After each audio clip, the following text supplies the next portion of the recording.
This TwinPetes Investing podcast is brought to you in association with SharePad from SCS Group, the UK's #1 investment data and analysis software for private investors and traders. Visit sharescope.co.uk and discover the advantage.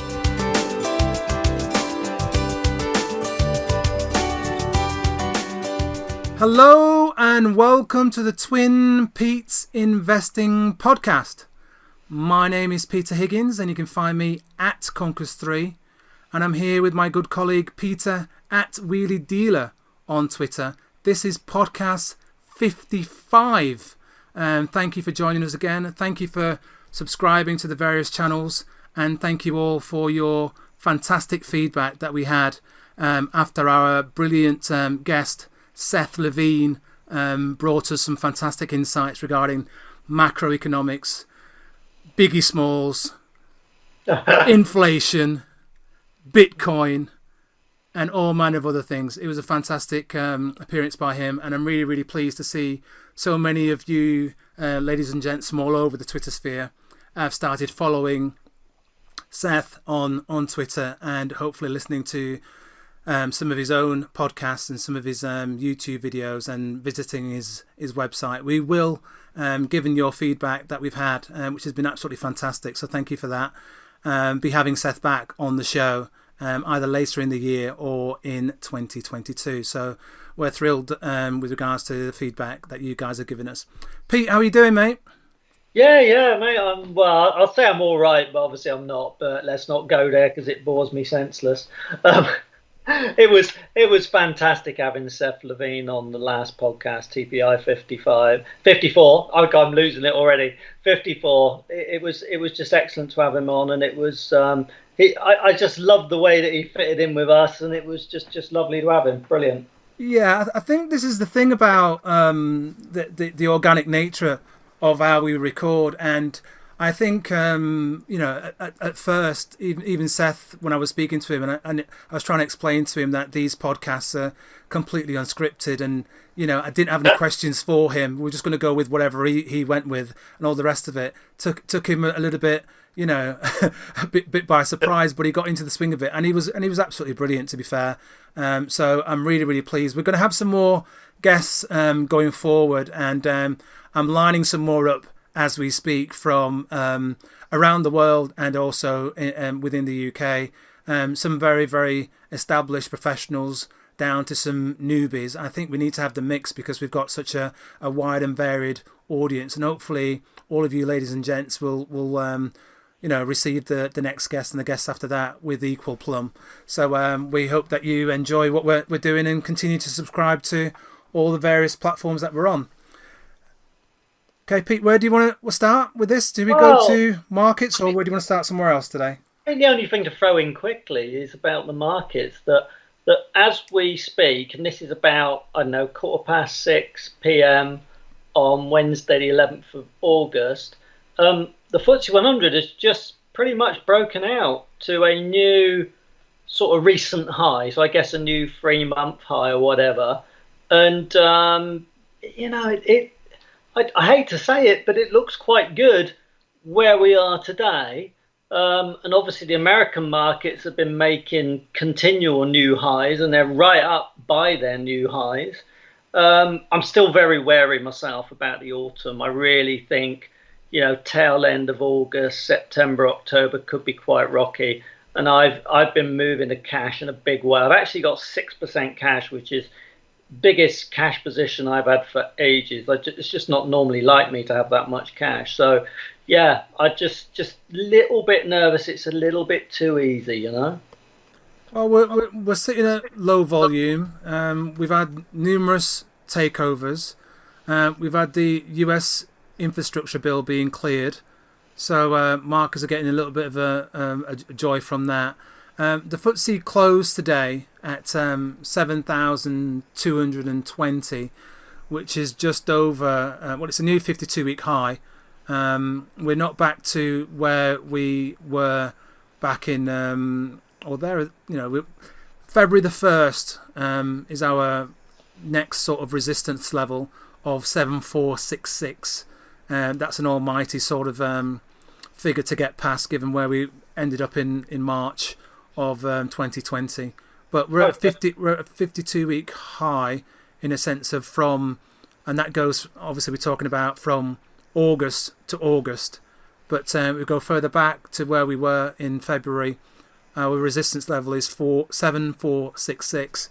When we recorded the last podcast on the 28th of July, the FTSE was sitting at 7016. So we've done a good 204 points since then. So that's almost like 3%. So that's a nice bounce. A good move in 2 weeks for the FTSE. So quite pleased with that. My go-to space in the FTSE All-share is the FTSE 250. And when we recorded on the 28th, that was 23,086. And that's now sitting and closed today at 23,756. So that's up nearly 700 points. So that's done quite well. I always said about keeping an eye on the FTSE All-share figure of 4,000. On the 28th of the 7th, we were sitting at 4042, if my figures are correct. And today we closed at 4143. So that's sitting near highs again. Yeah. AIM has done well. It's sitting at 1268 versus 1244 on the 28th. So that's up as well. But as you said, Pete, all the US markets are sitting near or at new all-time high intraday today. The Dow, when I last looked, was at 35,461, a new high. S&P 500 was sitting at 4444, new high. Nasdaq was sitting at 14,751, again another new high. Dow's up 15.86% year to date. S&P 500 is up 18.3%, and the Nasdaq's up 14.5%. So that infrastructure bill is giving people a little bit of joy. And as we spoke in the last podcast, a lot of the tech stocks have helped push the markets higher as well. So interesting times to be on the sidelines with lots of cash. Everything's getting more and more expensive, but I suspect there'll be opportunities for people to buy into the markets if they want to. But equally, if you are fully invested right now, just brace yourself, because we don't know what's around the corner. Well, that's it. I mean, it's interesting because, like I said, it's unusual for me to have so much cash, and some of it is a consequence of like takeovers and stuff. In fact, I've had 2 takeovers that have completed recently, and that's got me quite a bit of cash. But I just don't feel like I want to commit that cash. There's one thing I've got my eye on, but I'm not going to buy a lot of it, and I might do that in coming days. I'm sort of stalking the chart and looking for an entry. But apart from that, I'm really not really doing very much, and just really sort of thinking, well, am I going to need to hedge? Is there going to be some kind of pullback? But the funny thing is, I actually am seeing a lot of stocks that actually look quite attractive still in terms of valuations and stuff. And we're going to talk about a few on the podcast later. And, I'm not struggling to find interesting stocks, but I am seeing a lot of stocks where I just think, my God, that's high. You know what I mean? The PE ratios on so many things are in the 30s, 40s, 50s. And, it's just so much of it is just excessive. And I just think that's all going to come to bite at some point soon. It just feels that way to me. I agree with you, Pete. I mean, as you know, I tend to try and look less at the PE ratios and more at what I think the sum of parts are for the company, or the intrinsic value. And it's great to see after the Morrison's ongoing battle that more and more people are doing tweets about what they think, or what they've assessed, or what they've analysed the sum of parts to be for a certain company. And for me, the beauty of trying to do that additional bit of research, and it does take a bit of time, and it is hard to do, and I'm still trying to get the mastering it after 20 odd years. I'm still having difficulty to do it, and it takes a long time to get it right. and I still get it wrong, has been proven with some of the stocks that have been taken over, is that it gives you that margin of safety, Pete. You know, you're talking about high PE level. I'm talking about intrinsic value in sum of parts. If you're buying a very, very rich PE stock or a very, very fully valued stock, you've got no margin of safety. Absolutely. And if the RNS or the half year or the trading update or the full year figures come out, and there's no wiggle room, and it comes out and it says, you know what, this stock has not delivered, you're looking at 5, 10, 15, 20% drop within the first hour. You know, so I always say to people, just be mindful you're not getting trapped in a bull squeeze or a stock being forced higher on immaterial noise, you know, and it's not something grounded in fundamentals, because richly valued stocks or stuff that's being pushed has no wiggle room. If it goes wrong, you're going to get hammered. And the markets now are sitting at 52-week highs for the FTSE, multi-year highs for the markets. If people start to say this stock, that stock, whatever, is really, really good to get in at this point when it's near a 52-week or a multi-year high, if something goes wrong with the markets or that individual company, you will pay dearly. So just tread carefully with the next sort of stocks you buy at this particular time in the market. We could be far higher in 2 or 3 months' time. I don't know. But just be mindful of what you're buying and why you're buying and what's the company and how much research have you actually done. Do not go and just buy a stock because someone else has just bought it. I saw that today on the market and I'm going, oh my gosh, why are these people buying this stock? But they were buying it, you know? That's exactly it. I mean, one of the things I always think when I'm buying a stock is if I'm buying a stock on a, let's say on a forward PE of 28, 29, yeah, I've got to think to myself, who's going to buy it off me? You know, if it's on a forward PE of 28, 29, I'm hoping for the earnings to keep growing, and I'm hoping to get some extra re-rating as well. So if it's on a forward PE of 28, 29, I'm probably sort of hoping that's going to push up to 35, 40. So I'm getting a bit of re-rate on top of the earnings growth. The problem is when you're buying at those kind of levels, like who the hell's going to buy it off you? You know, for me personally, I'd far rather buy something on a PE of 13, where I actually think there's much more margin of safety, where I can, you know, where I think the earnings growth is going to get me quite a bit anyway. And the thing could re-rate from 13 to 22. That makes me a massive gain just on the re-rate. And to me, that just makes so much more sense than buying things that have already run a long way. Whenever you're buying a stock on a really high PE, you've really got to be hoping or expecting that it's going to beat the earnings. It's going to continually put out updates ahead of forecasts, ahead of expectations.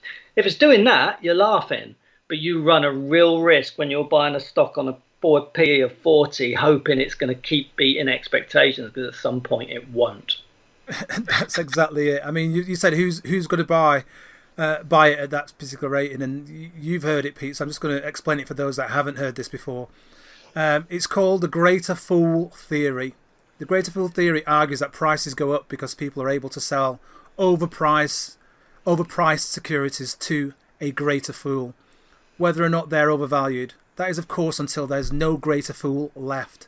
And the greater fool that's normally left is usually me, you, or somebody else, because we've gone in there unprepared and we're left there on the spike. We're left there just before or just after they've announced another placing. Just before the company's announced that actually it's going to delist. You know what I mean? So yeah, if you're not careful, you're going to be the one, or I'm going to be the one, and that's why I take so much precaution. Eventually, all markets run out of fools. Yeah, whether or not they just implode their spread bet account, trading account, or their investing account, and that's why you just got to take a little bit of due diligence. That's why I keep banging on about psychology of the markets, banging on about researching your own stock, banging on about not following me, not following Pete, not following anybody. But unfortunately, every single day I see people just going hell for leather on a stock because someone's mentioned that they bought it. And unfortunately, sometimes they're going to pay the piper. Well, that's it. I mean, if you are just going to follow other people, you can't be surprised when it goes wrong on you. That's the sad reality of the situation. Cool. Pete, you wanted to talk about something to do with number of stocks. I'm not sure why. Yeah. It's an interesting one because I meet with a lot of private investors and other investors, whatever, and have various discussions about their portfolios and their performance and whatever. And the thing that stands out to me time and time again is that the people who make the really big gains tend to have much more concentrated portfolios. So for instance, right, I've at the moment, probably, let's say in my main ISA sort of thing, I've got about 37, 38 stocks at the moment, yeah? And I'm pretty sure that if I reduce that 38 stocks down to, say, 18, I bet I would achieve a much higher yearly gain. But of course, the price I would pay for that is that I'd be taking on more risk. I wouldn't be diversifying as much. So I think the number of stocks is a really major factor, and I've got a great example of that I'll mention in a minute. But I think the other factor that really makes a difference, and it's obvious why this is that small caps are where it's at. So people who have concentrated portfolios, let's say 18 stocks, 15 stocks, that kind of number, and they also invest in quality, let me stress that word, quality, small caps, as opposed to your AIM garbage, which is losing money and is a waste of time, yeah? If you're buying quality small caps and you've got a concentrated portfolio, it's almost, you are going to get much better returns than if you hold 40 stocks and you've got it across the spectrum or whatever, which is what I do. And I mean, I think the returns I make for the number of stocks in the portfolio, risk-adjusted return, if you like, are not bad. But I'm pretty sure I could make higher returns by going more just to small caps, quality small caps, and go in for sort of like 15, 18 holdings. But of course, the complication is that it has scale limits, because as you scale up, it gets harder and harder to buy enough stock of a small company. Yeah, when you've got, I don't know, when your portfolio is worth a couple of million or something, it's going to be really difficult to buy some of this stuff, and it's certainly going to be difficult to sell it when you want to. So that becomes an issue. And obviously the buying of it and the selling of it. And so it's just, it's like everything, there's trade-offs. And I think for me personally, where I am now, I'm happy pretty much with the number of stocks I've got, although I do think I might drop it to 30. I keep thinking about this. But I'm sort of comfortable that, on the amount of value in my portfolio, I can buy stocks when I want. I can sell stocks when I can do it online. I don't want to be making phone calls and faffing about with speaking to my broker. So I just want to do it when I want to do it, around my lifestyle, around the constraints of my life. And that suits me, And what's your thoughts on that, mate? I probably hold a similar amount of stocks as you, Pete. Yeah. I think for me, the important factor amongst diversification is what the value is of the portfolio. And for me, regarding stocks and funds, how much duplication there is, and how much you've got in any one particular company. Obviously, I can't speak of my portfolio without saying it's completely skewed. But for most people, it's about having some people like to have an equal weighting of each stock in their portfolio. Some people have got a number 1 or 2, 3, 4 that's oversized in their portfolio. But for me, first of all, look at what the overall value is of your whole portfolio, including your trading pot, if you have a trading pot, and then consider, why am I holding this particular stock in my portfolio that makes up 0.5, 0.75 or 1% of my portfolio, when I've got one stock in my portfolio that makes up 15% or 20%? What was the purpose of buying that stock? Was I thinking about adding to it, or is it something that I just can't get round to selling, and I'm loath to sell because I've made a loss on it because it's now sitting from a 4% position to a 1% position. I think the hardest part, Pete, regarding diversification is actually finding, as you've said rightly, the number of quality stocks that you can hold long term. So you're not churning, you're not buying, selling every other week and chasing momentum stocks or chasing the newest and the latest idea or the latest fad. The best investors that I know out there are long-term investors. They've bought stocks for 3 years, 4 years, 5 years and more, and they don't really quibble when the stock's sitting there 5% down or 10% down, because they know what they have and they know that long term that stock or fund's going to do okay. Yeah. So I'm loath to say there's an optimal figure regarding portfolios, but there's a historical piece of research by two guys called Edwin J. Elton and Martin J. Kruber, and they did a piece entitled Risk Reduction and Portfolio Size back in 1977, and I think if people are going to be honest, if they look at the risk factor, they would hold between 20 and 50 shares and lower their total risk.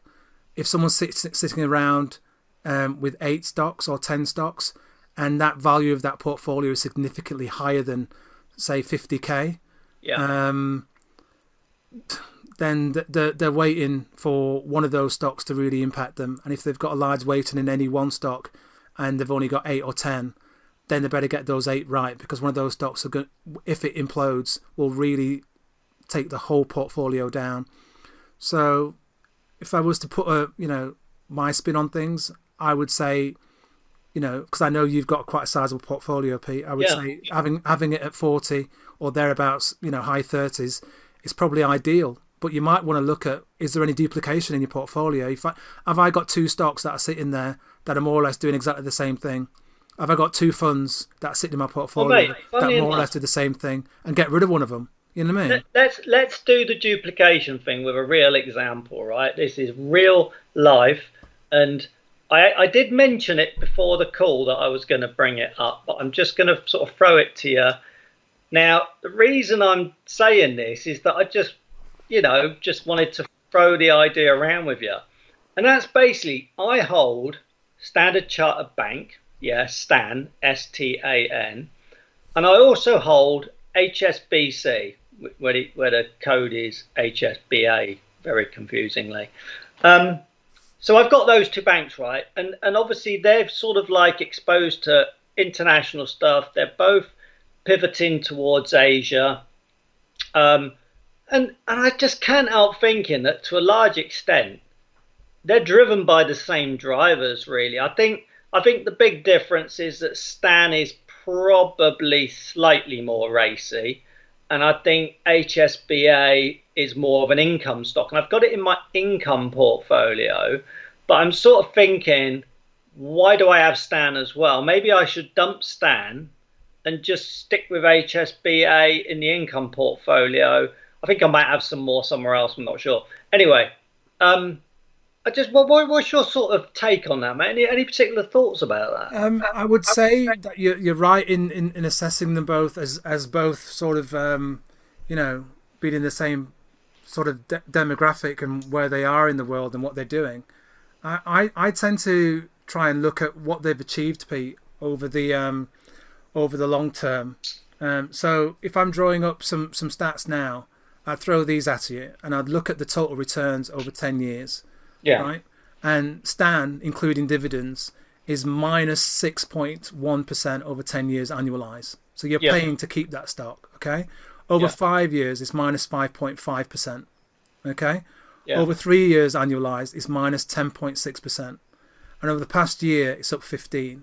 But you've got to remember that past year includes the stocks getting smashed all the way down to the March lows. So that's a bit of an anomaly. Yeah. If I go to HSBC and do the same again, which ones performed better? And this is what we'll get when this computer decides to move on. What we've got here over 10 years, annualized HSBA ticker 3.16. So that's already up. Okay. So that's positive 3.16. Positive 3.6. Whereas Stan was down -6%. Yeah. 5-year annualized 0.3%. Again, better than Stan. 3-year annualized, almost the same, if not worse. 12.95. I think during the last 3 years had a bit of litigation stuff, hasn't it? So over the past 1 year, it's up 27%. So again, beating Stan. So if I had to choose one, Pete, and which is more globally recognised, I'd choose HSBC. And I think also they've probably got more sort of wherewithal and financial acumen to actually get more stuff done and to rationalise the business and actually make some better purchases. So I'd probably go with HSBC than Stan. But then again, Stan being the smaller entity, probably, has an outside chance of even being taken over or split up or whatever. So there's always that. And we're talking about, on a weekly basis now, there's 2 or 3 stocks being taken over, Pete, or decided to spin something off. So, could Stan be, finally consumed by somebody else? Who knows? It's an interesting. Well, thanks for those stats, because they're really quite sort of insightful, really. This is a quick hello to you, our valued TwinPetes Investing podcast listener. Whatever channel you're listening to, please make sure to subscribe, and you'll always be the first to get the new episodes. Thank you for your continued support. It's like I said, the main reason I've got HSBA is as an income stock. Let me just have a quick look at the good old SharePad on my. I've put SharePad. I say I've put it. You just have to use a window kind of thing on the old internet jobby. I put it on my little tablet, and it's just so much sort of like more convenient for me to grab and just have a quick look at, you know what I mean? So for things like, getting forward PEs and forward dividends and all that kind of stuff, which is just the very simple basics I want to start with. It's just brilliant for getting that. Hang on. So HSBA, play it into the machine. The only problem is my tablet's not the fastest tablet on earth. Right. Okay, that's interesting. So it's got forecast yield is 4.1%. That's at 412p. And the 2-year forecast yield is 5%. So actually, they are expecting it to still put out a fairly nice yield on the face of it. Yeah, obviously we need to do more checks than that, but that's interesting. Yeah, I mean, if you look back at the beginning of August, Pete, they came out with reasonable profits, and the bad debt levels improved. And the statement was, we now expect to move to within our target dividend payout ratio of 40 to 55% of reported earnings per ordinary share in 2021. So that's another positive. Lower bad debts, because people have been sitting at home with lots of cash and paying down their debt. And that enables them to pay an improved dividend. We talked about the banks before, and that dividend is going to start attracting, or better dividends are going to start attracting more and more investors. So if Stan joins, NatWest and Barclays and the others, it might well be another candidate for further purchases from other people and also institutions going forward. I've just very quickly whizzed up Stan on SharePad on my tablet. And that's showing a forecast yield of 2.7% and a 2-year forecast yield of 3.5%. And that's based on £4.66. I mean, it appears, not too bad value. Maybe the growth's going to be quicker. I am leaning towards, I never make a fast decision, you know me. I am, I might be having the same conversation with you in 3 weeks. I am leaning towards maybe dumping Stan and just keeping HSBA. Yeah. Anyway, no thanks. That's useful, mate. No, that's cool. I mean, Pete, as far as I'm concerned, mate, over the long term, despite its litigation issues and a couple of other bits going backwards, regarding it. HSBC has always been the better and the stronger brand and company. And given my sort of views on where I'm heading regarding my stocks, I'm going further up the food chain and higher quality. And of the two, HSBA ticker symbol is of better quality. Stands out. Yeah. And therefore, if things go wrong, HSBA's probably got more standing power. Yeah. You know what I mean? Than Standard Charter. No, that makes sense. Let me just raise that example. Right, I've got a really good mate, yeah, who only holds six quality stocks at any one time. And I cannot stress the word quality enough, right? With this guy, he literally he'll know who he is. Hello, mate, you're right.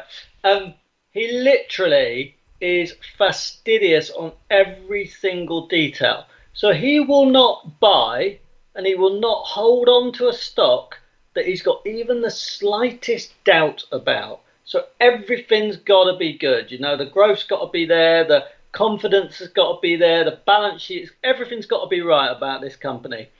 And he buys, you know, like I said, so he has a portfolio of 6 stocks. He's actually had to go up to 8. So he now holds 8 because he's done so incredibly well. And let me tell you what he's done, yeah? And listeners can do their own maths to figure it out. But basically, he's in 6 years, right? Just 6 years. He has doubled his money once. So that's his portfolio. He's doubled it once. He's doubled it again. And he's doubled it again. Now you think that out, right? So you think, let's just give an example. Let's say he had 10,000 quid 6 years ago, yeah? 10,000 quid, you double it once, you get 20,000 quid. You double it again, you get 40,000 quid. You double it again, you get 80,000 quid. So he's taken 10 grand to 80 grand in 6 years. I think that's incredible. I think it's extremely impressive. I think it's also quite risky, and I don't think it's for everybody, and I don't think anyone should listen to this and go, you know, Wheelie says buy 6 stocks. No, I do not say that. You know, it's horses for courses. You've got to do what works for you. But it's a great example of how a concentrated portfolio of quality small caps can deliver stunning returns. It can, Pete, and I will congratulate that person who's done that. The question I would ask when you say quality small cap stocks, I would ask, you know, what sort of stocks is he buying? Is he buying the stocks that are in certain sectors? Is he buying stocks that are recovery stocks? Is he buying stocks which are completely off the radar? Or is he buying stuff that's, you know, got really, really strong management and are of a very, very high quality? Because it's really hard to find those stocks. And like as you say, he's now done so well, he needs to move to 8. At some point, he'll have to move to 10. And the problem I have with some of this is that we've been in essentially a bull market since 2009. And not to take anything away from your mate and what he's achieved, but it's about how will he do, or how has he done when the period of the market's been really, really poor. You know, so what was happening to his portfolio back in March, April of last year? How did he do in it, and what sort of things did he do to ensure that those 6 stocks were the right 6 stocks for the market? Did he hold all the way through? You know, or did he just sell up just before or during and then start again? You know. Yeah, it's interesting. I can't remember the details I do, but one thing I will add, right, is that not only is he absolutely fastidious about the quality. So when you said about quality management, oh yeah, he wants quality management and he'll talk to management and whatever, you know. But the other thing that's interesting is that he will not tolerate underperformance with stock. So basically, if he has a stock and it just keeps falling and he's just not comfortable with it, he's out. There is no question. There is, you know, he's not a strict stop loss person as such, But as soon as he starts feeling I'm not happy with this, he's out. And he's told me about one where he basically took a 40% loss. And on the kind of money we're talking about, this is a significant amount of money. And when he told me, I was absolutely like, bloody hell, that is just horrible. Yeah, for me personally, that's horrific. But he is happy to take that kind of loss and move on. So it basically means he's got 6 stocks in his portfolio, or now it's going to be 8, that are all blinking good stocks. They're small stocks, they're quality stocks. But like I said, he doesn't buy anything loss-making. He might buy something that's going to make a profit next year. Do you know what I mean? It's that, you know, and there are a lot of companies that do, you know, satisfy that criteria. But you gotta hunt them out.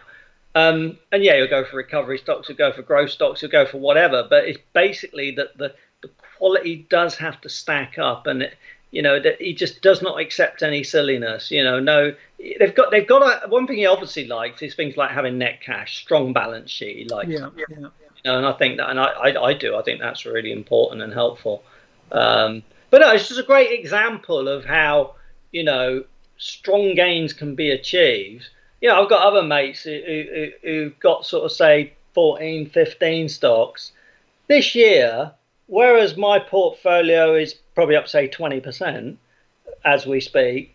Their portfolios are going to be up 40, 45, you know, which is absolutely incredible. But again, they do it with quality. There's no messing, you know.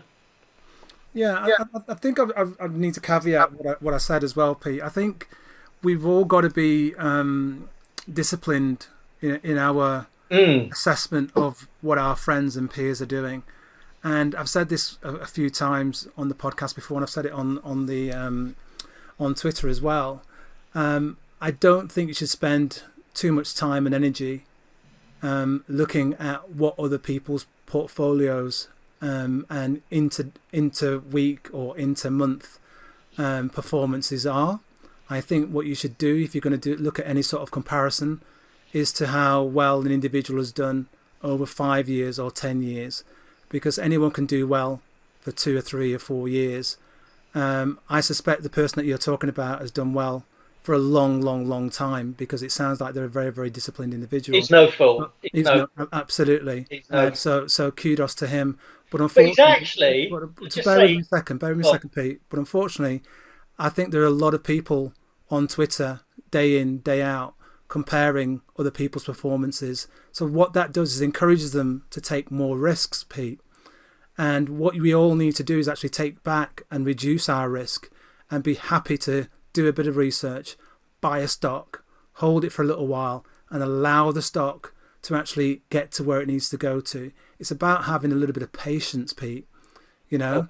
And the important thing about having a bit of patience is every single bit of research you can find shows that if you hold a stock for 5 years plus, you're more or less 90%, 80% guaranteed if you've chosen a good stock to be in profit. If you hold a stock for 24 hours or 24 days, you're 50%, 60% chances of getting it completely wrong and losing money on it. So I would just say, you know, please, if you're listening, ladies and gents, don't compare your performance to somebody else and change your strategy because someone else's strategy is working. Well, let me just say that, I just want to say that my mate is actually a very normal, humble guy from a very, you know, working class background. He's you know, good geezer. The other thing I was going to say very quickly is that if you're going to look at what returns other people claim to do, you've got to get under the skin. I mean, if it's people on Twitter saying, I've done this, yeah, whatever. But if you're like, you know, like me, you're down the pub with people and they're saying to you, I've done this, you've got to then drill into it and try to understand how they've achieved that return. Have they achieved that return with a sensible, appropriate level of risk? Or have they actually achieved that by luck? Because I suspect there's a lot of that going on as well. So it's no good just to see the performance in isolation. You've got to understand what has driven it. And as I said, the thing that I tend to find that I notice time and time again, my friends, my acquaintances, the people I know who are making good returns, they're nearly always concentrated portfolios, small caps. That's the dominant factor. And you're right, Pete. I think if we've looked over the recent times, bar the FTSE 250, small caps have been the place to be. The FTSE 100 has been the laggard of almost every overseas indices. So small caps and FTSE 250 have been the place to be. So I wouldn't question that, and I would say absolutely, if you can do your digging and do your research and get some real good quality stocks down there. You're looking for future FTSE 250 stocks. That's what you're looking for. Can they get into the FTSE 250? Can they get into the FTSE 100 from where they are? From 5 years from now, could they do that with really serious, top of the market growth? That's what you're looking for, really. And obviously, FTSE 250s could become FTSE 100. Mate, is there some stuff you wanted to talk about regarding the charity and whatever? Yeah, I've got some news regarding the charity. First and foremost, I want to thank everybody that's supported the charity so far. And the news that I've got is of significance to those that have already made a donation, and those that may make a donation between now and the 17th of September. Sorry, let me change that date to the 17th of August. And what I've decided to do, folks, is I'm going to put on an event with my good friend Elric at Lemming Investor. Cool. We're going to put a event on in Leicester at the Menphys Hub on the 17th of September.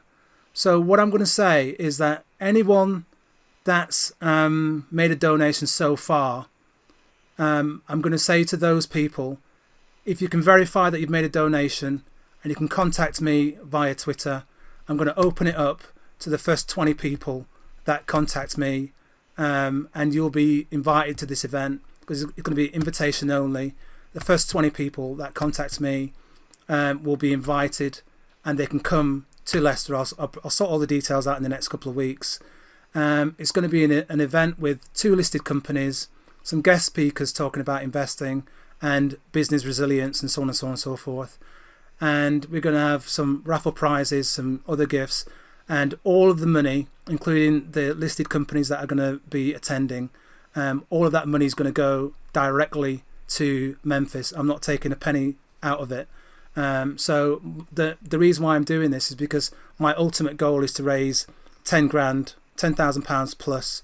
I'm really, really chuffed because it was only yesterday we smashed through the £5,000 barrier, and that was because of a chap called Rashad, who's at Swiss Rash, and he's actually the chap that you, Pete, called when you were calling me posh. He jumped on Twitter and said, "There's nothing posh about where Pete's from," as in Conkers is from. And actually, at the weekend, because I went to see my dad because it was his birthday, I actually organised to meet with him, and we met up in Oldham and was talking about old times in Oldham. It's just absolutely bizarre. So he's based in Switzerland. Wow. He's called Rashad, and Rashad actually made a donation yesterday of yesterday or Monday. Yesterday, I think it was, of £50, and that took us over the hurdle of £5,000. So Rashad, thank you ever so much, mate, for that. We had donations from Mark Fell at Fell, gave us £10. Excellent. Jeremy gave us a quote and said, "Great podcast, chaps," and dropped £10 in the kitty. Thank we you. had Andrea34. She said, "Thanks for the podcast, Pete and Peter. Great listening on a Friday or the weekend afternoon when I need a rest. Would give more if not anxious about likely redundancy this year. Best wishes, Andrea X." £10 and £2.50 gift aid. Brilliant. At Thank you. Child of the 70s. Thanks again for the great podcast. They don't just happen and take time and effort to put together. Happy to make a small donation to a very worthy cause. All the very best, chaps. Neil, £10 and 50p gift aid. Cheers, Neil. Nice one. JW, good job, TwinPetes, £10 and £2.50 gift aid. Terry, Keep up the good work and thanks for mentioning Acrol. Small cap expert Gervais Williams owns Acrol in his fund. A good sign, and God bless. Take care. Keep safe.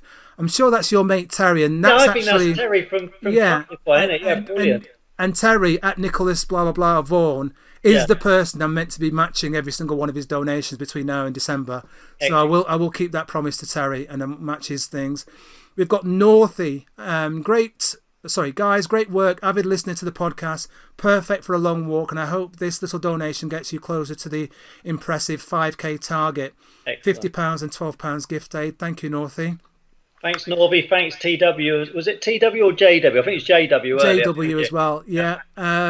Terry Q, first time donating, but long-term listener. Good job, lads. £50 and £12 gift aid. Excellent. Thanks, Terry. Terry. Thank you. We've got your good friend and our good friend, Pete, Jaws. Keep up the good work, both of you. £100 plus £25 gift aid. Thanks, Jaws. Nice one, mate. We've got a chap, I think, who's been listening to us for some time, I think. Witham Rockclaw. He's on Twitter, I know he is. He's good job, £30 donation. Someone's made a donation, not said how much it is. Thanks, Witham. Wants to remain anonymous. Then we've got Moses. Thank you, Moses. First time listener to your podcast and heard about the Just Giving page. Put it on your Twitter profile. Wonderful cause to raise for this. This will get you one step closer to the 5k. Thank you, Moses. Moses donated £123 and £37 gift aid. And that's the first time he's ever listened. So that's very, very impressive, Moses. Awesome. Thank you ever so much. Wow. And we've got good old at Sandy Mid. Regular TwinPetes podcast listener, £25 and £6 and £25 gift aid. Thank you, Sandy. Thanks, Sandy. We know Sandy. I hope you're well, mate. Yeah, Scrumpy seems to be making a deposit to us and a donation every week. So He's a legend. Scrumpy Yes, 222, you are a legend, mate. Thank you. £10 plus £2.50 gift aid. Thank you, mate. Kips made a donation. I don't know how much. He just says, guys, keep up the good work. And then we've got Rash, who I've already mentioned. Thanks again, Rash. And then we've got your mate, I think, here, Pete. Jason at Jake the Peg 1971. Oh, that's Jace. Yeah, nice one. Is that the car? Is that your car guy? Yeah. I'll see him soon. Yeah, brilliant. See him soon. He's bound to be at the bash, mate. Yeah. Thank you, Jace. He donated £20 and £5 gift aid. So just to refresh, guys and ladies, I'll be holding a TwinPetes Challenge fundraising event in Leicester on the 17th of September. It's invitation only.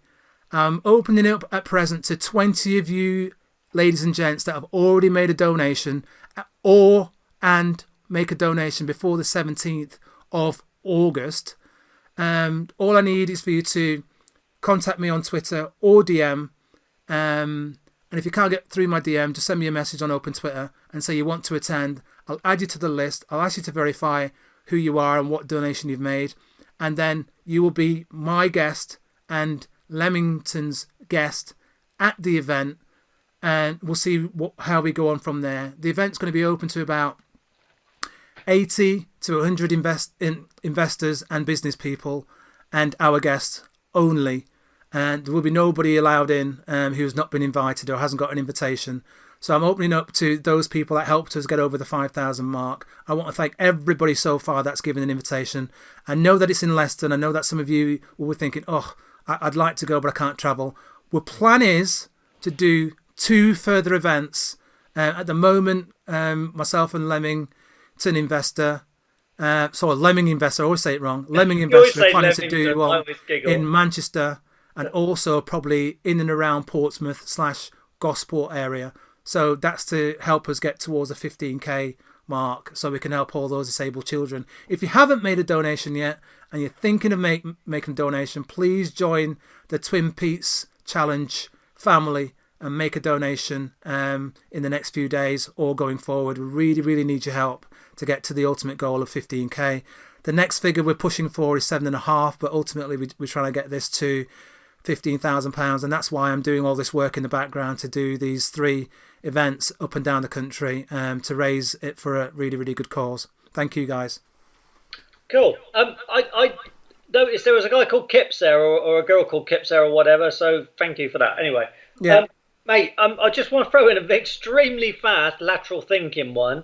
I owe the listeners on the last one where it was basically a guy gets up, turns the light on, looks out the window, shoots himself. That was the lighthouse keeper. He basically saw the ship had hit the rocks. Another really fast one that I'll just throw in quick. That is basically a guy goes into a restaurant, orders albatross, takes a bite, goes outside, shoots himself. Explain that one. There's a lot of murder and nasty stuff going on with these things. So anyway, right, mate, we need to do some stocks. Right, I'll start with one, Pete. Yeah. Go on. I don't hold it, but it's a very interesting stock, and I don't really see a lot of people talking about this particular stock, and that's why it's drawn on my attention. And it came out with some really, really phenomenal numbers, and it goes back to some people having too much money on their hands, sitting in their pockets, and going out buying cars and going out buying expensive gifts. The company is called Watches of Switzerland, and the ticker symbol is WOSG, and it came out with total revenues rocketed, Pete, of 102%. Yeah, with strong performance in both the US and the UK. Look, it's a luxury watches retailer. Yeah, so revenue rocketed 102% to 297 million in 13 weeks ending the 1st of August. That's the first quarter, Pete. 102% up. It's incredible. Yeah. It's impressive. It really is. It's a FTSE 250 stock, and it's done phenomenally well for those that have been patient to buy it and hold on regarding that particular stock. So that's one. I think it's done well so far already, but it's definitely one to keep an eye on. If people are buying watches or treating their partners, or just spending their money not just on watches, not just on cars, then that's probably a stock to just keep an eye on. There might be more in the tank there. Whether you are an experienced or new investor, you know how valuable it is to conduct portfolio enhancing analysis and to have easy access to data that will give you the edge. As a TwinPetes Investing podcast listener, you can access an exceptional offer via SharePad from ShareScope, the UK's #1 investment data and analysis software for private investors and traders. This special TwinPetes offer is available to new subscribers only, and you can subscribe using the promo code TwinPetes. The incredible and exclusive offer means that monthly subscribers will get their second month free, and annual subscribers will get their 13th month free. Sign up and subscribe to SharePad today using the TwinPetes promo code, and you can save up to £69. Visit sharescope.co.uk/SharePad for further details and subscribe to the investing and trading analysis and data you need. Right, I was looking on SharePad.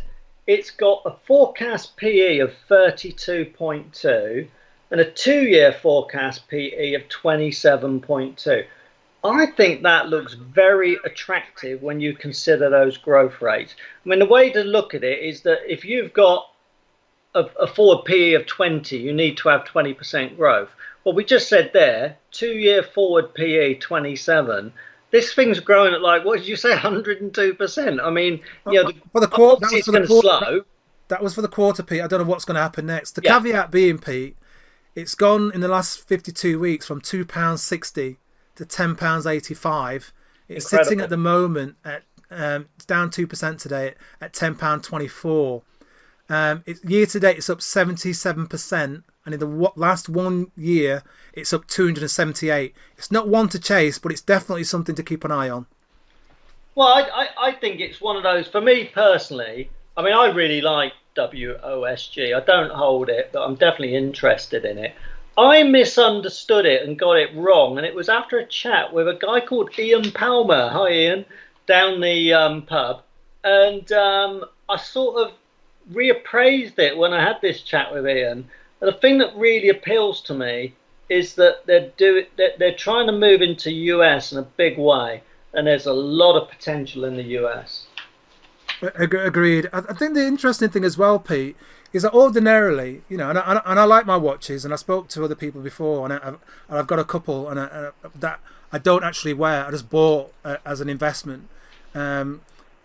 It's interesting that they're able to sell some of these watches and a lot of their watches via e-commerce. So you're actually just going online, and they've got great graphics online, and they're showing you the watch and the all of the mechanism of the watch.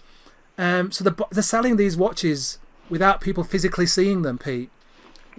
Not trying them on, not putting. You always used to put it on your wrist and have a little flick about and all the rest of it. So the e-commerce sales were up 16%. That's pretty good. Well, the other thing to bear in mind is that actually they've got a model where, we talked before, like with Pets at Home, Pets, we talked about the destination store. The WOSG shops are destination stores. So people will go there to actually try on a watch and make an event of it. If you're buying a Rolex or whatever, it's not something you just flippantly buy. You want to go there. You want to get service. You want to be looked after. You want to waste the salesman's time. That's your prerogative. That's what you do. But that's what people do. It's a real event to spend, I don't know, $6,000 on a watch or whatever they cost. So, so I think, you're right. I mean, the online thing has been fantastic for them, but I think it's more than just that. It is a real omni-channel retailer. I really like it. The way I would play it myself, I mean, it's a stock I really like, and I could very easily see myself buying that. What I would probably do is buy it small now, or fairly soon, with a view to add into it over time. So if we get a pullback, whatever, I'd be buying more, whatever. That's the way I would play it. Cool. All right, mate. Go ahead with what you've got. What stock you've got? Okay, another one that's very interesting. It's one that never gets mentioned by anyone, right?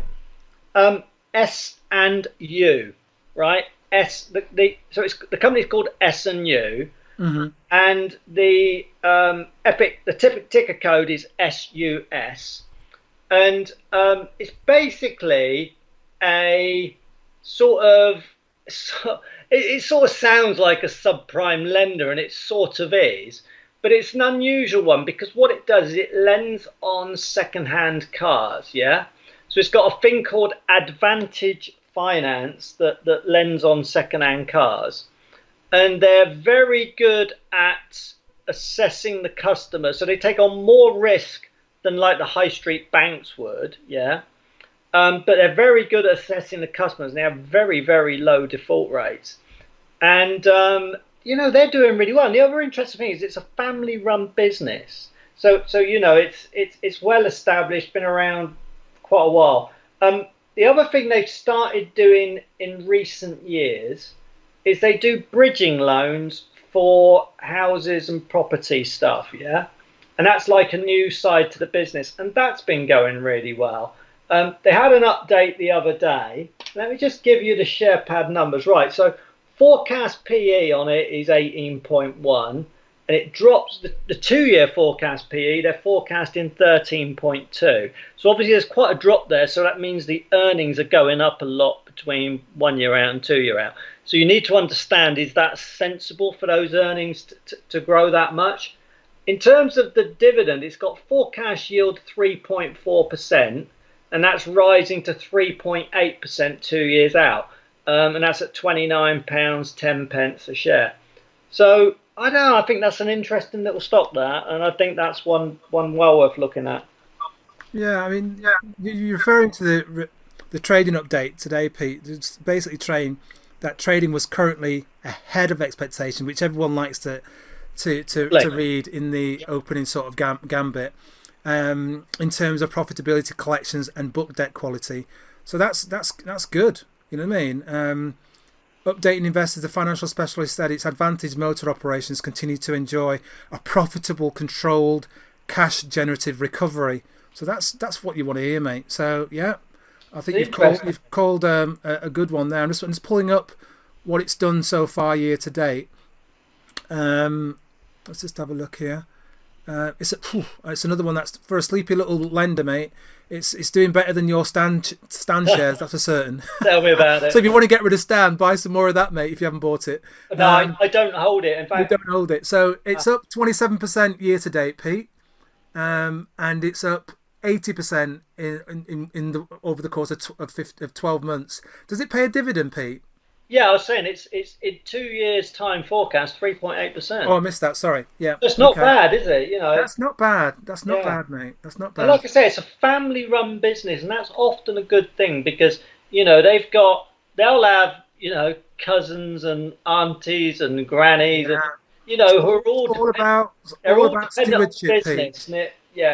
All about stewardship. They're looking to maintain the business for the long term to hand it over to somebody else.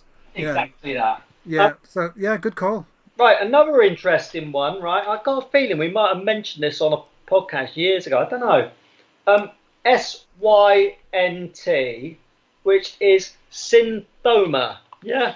Yes, we have mentioned that in the past, mate. Go ahead. Yeah. Now that's one that does rubber, like is it latex? So it's like rubber. Basically, I just think rubber gloves. I just think they do rubber gloves. It's the easiest way. I'm just hoping you're going to keep this PG, Pete. Please carry on. Oh man, honestly, where you can stick, hands in rubber gloves.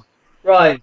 Please, anyway, BA. Right. You're starting me off today. You don't want to do that. I'm trying to stop you, mate. Come on. You don't want to do that, mate. Right. Here we go. So SYNT forecast PE, right? 1 year out, 7.5.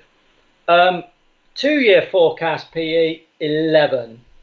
It's got a forecast yield of 5.3%, and it's got a forecast 2 year yield of 3.3. So that's a bit strange. Why would the yield drop from the 1 year to next? So obviously people need to understand why that's happening. But I just think the market is assuming that sales of rubber gloves and that are going to fall away as COVID recedes. I get a funny feeling the market could be very, very wrong on this one, and that could be a very cheap stock. I don't hold it. The thing about this stock, we spoke about this before, Pete, it's far more to it than just rubber gloves, mate.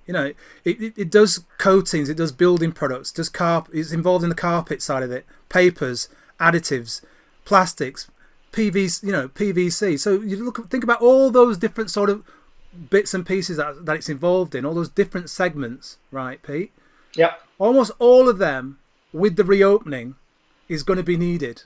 So that if there's a weak bit, there's somebody else compensating for that bit. Yeah. Are you with me? Yeah. So all those, I think they call them formulation. They call them formulations. That's right. They don't call them chemicals. Yeah. They're in so many different pockets.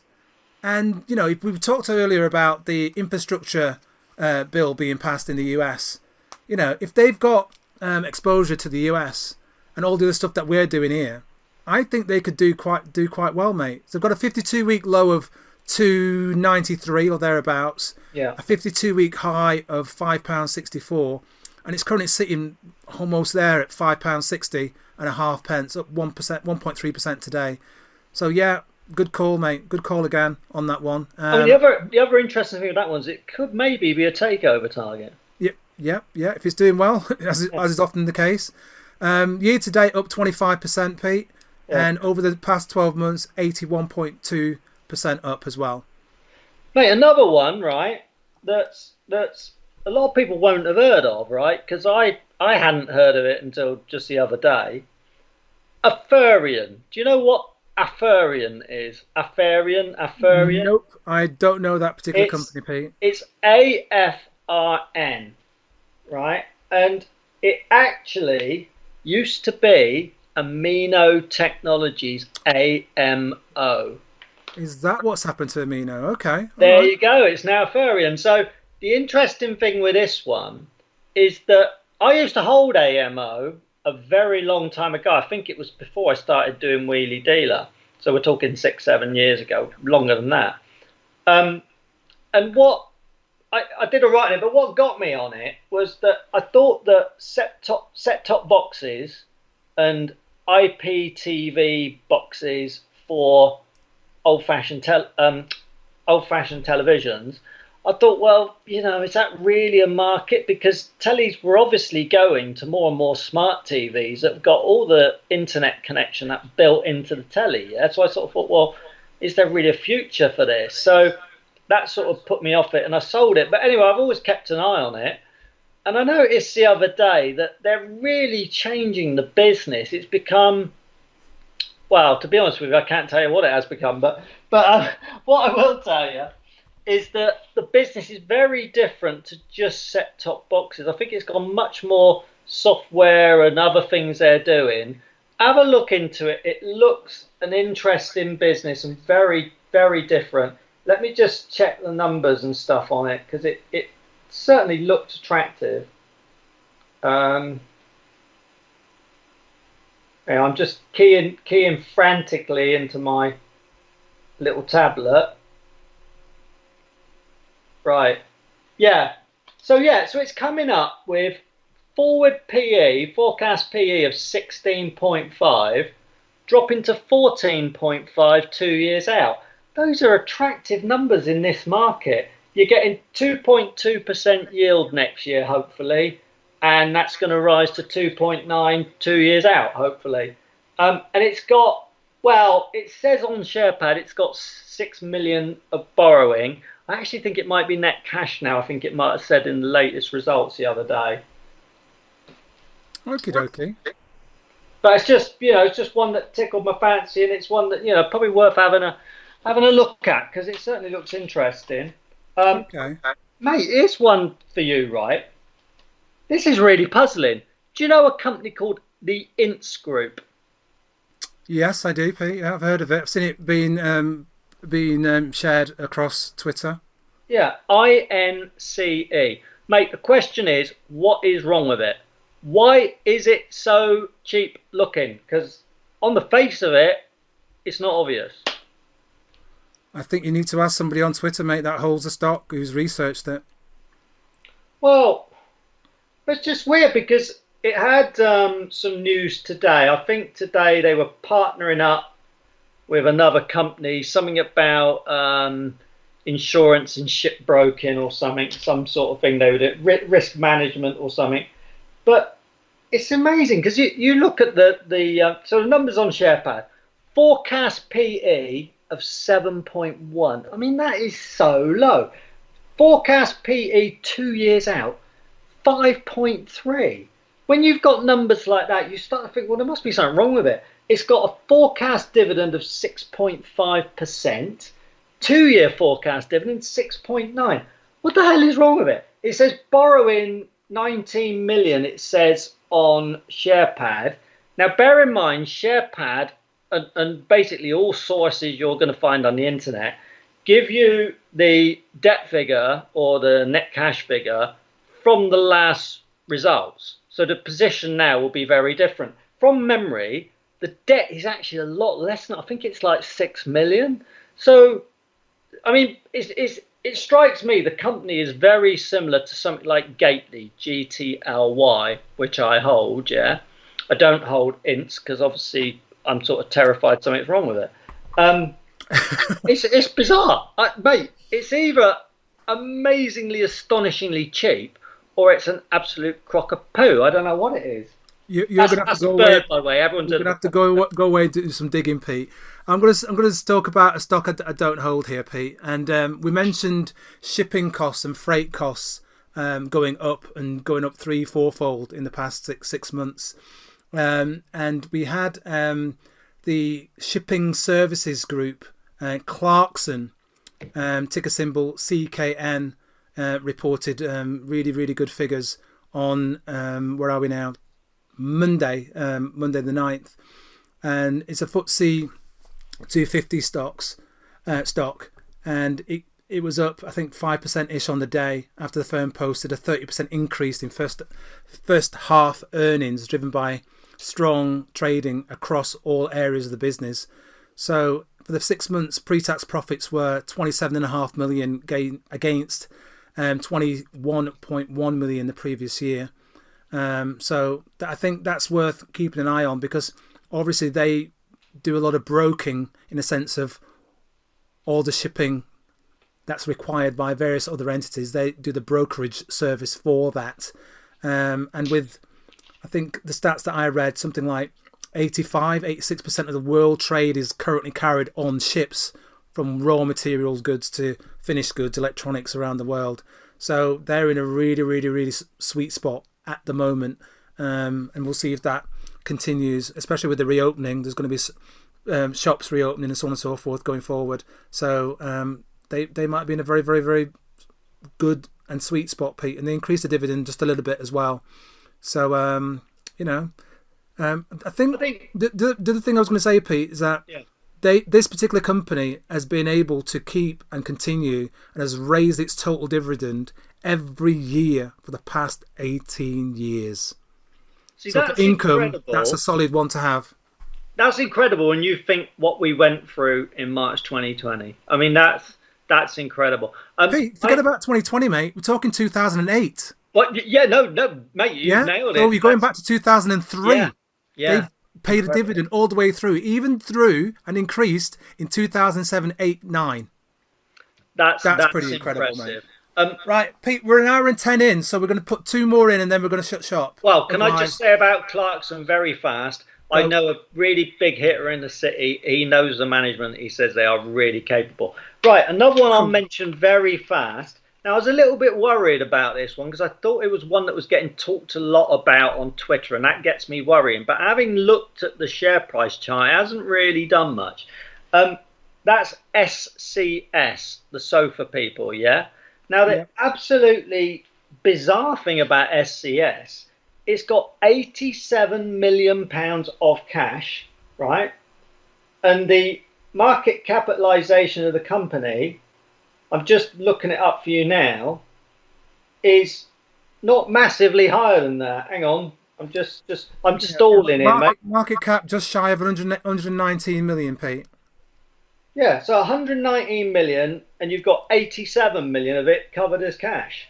I mean, if you look at the numbers on SharePad, right, the forecast PE is 10.2, rising a little bit to 10.4, but that is based on the 121 million market cap. If you think about enterprise value, where you take 87 million away from the 121 million, you know, you must be like on a forward PE of about 3. I mean, it's absolutely balmy. Either it's the cheapest thing since sliced bread, or again, it's absolute trash.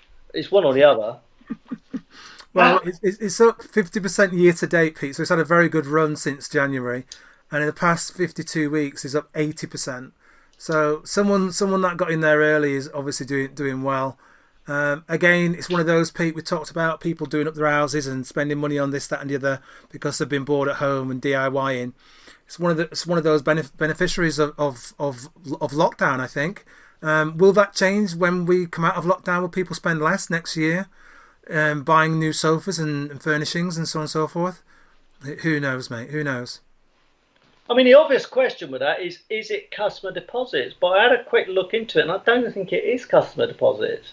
So, you know, it's weird. I mean, I'm very wary about buying into a sofa retailer, but let's be fair to SCS.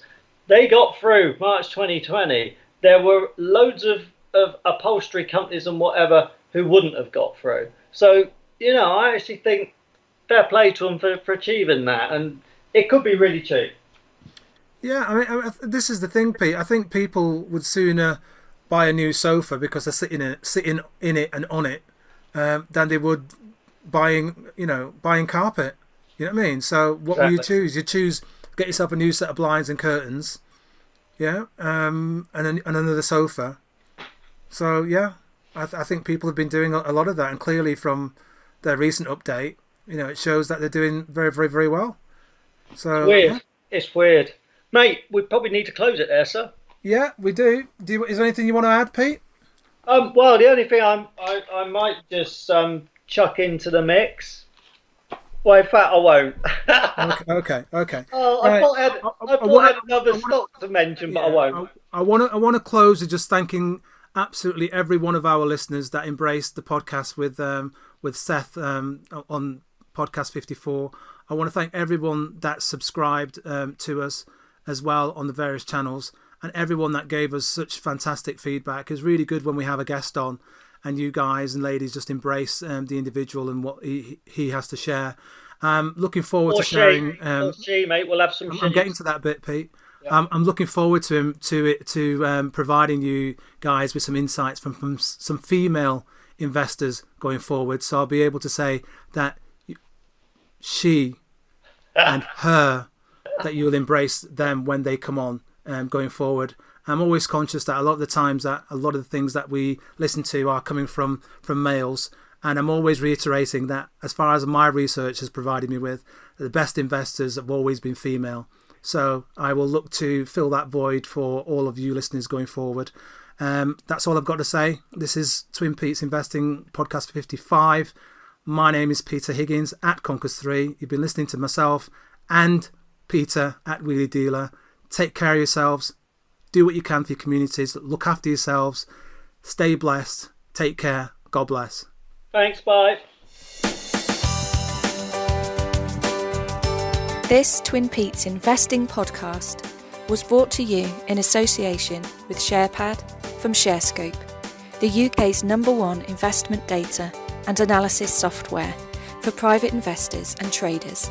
Visit sharescope.co.uk and discover the advantage.